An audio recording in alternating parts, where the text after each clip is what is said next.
Marcus Hayes had worked tirelessly to give his family the kind of life he never had growing up.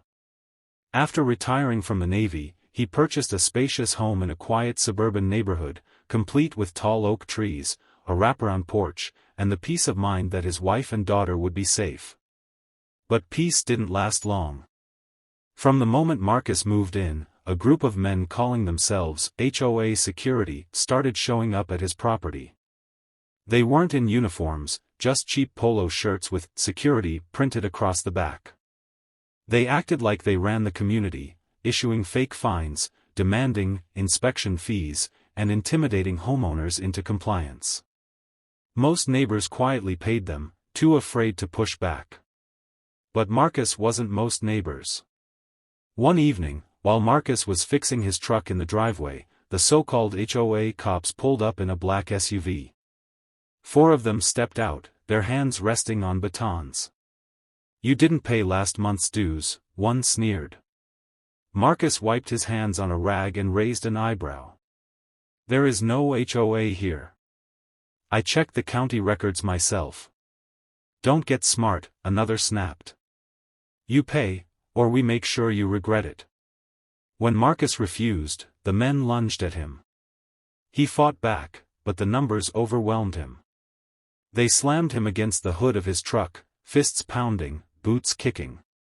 By the time they drove off, Marcus lay bloodied in his driveway, his vision blurred, his ribs screaming with pain. What they didn't know was who Marcus really was. He wasn't just a retired sailor, he was a former Navy SEAL, still connected to his old team.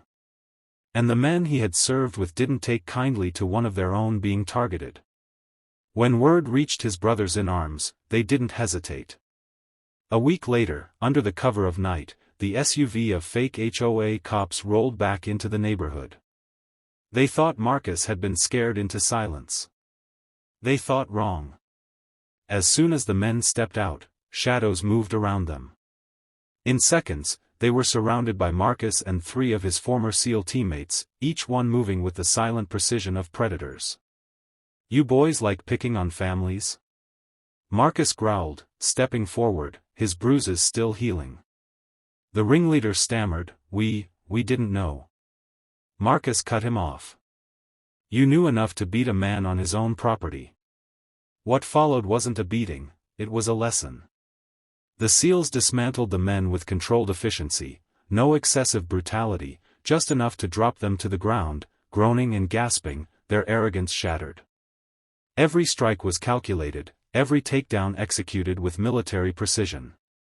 When the dust settled, Marcus leaned over the ringleader. "You're going to confess. To the police, to the neighbors, to everyone you conned. And if you ever come back here again, you won't walk away." The next morning, the truth came out. Police reports confirmed the men weren't security at all, they were a local gang running a protection racket, using the fake HOA as a cover.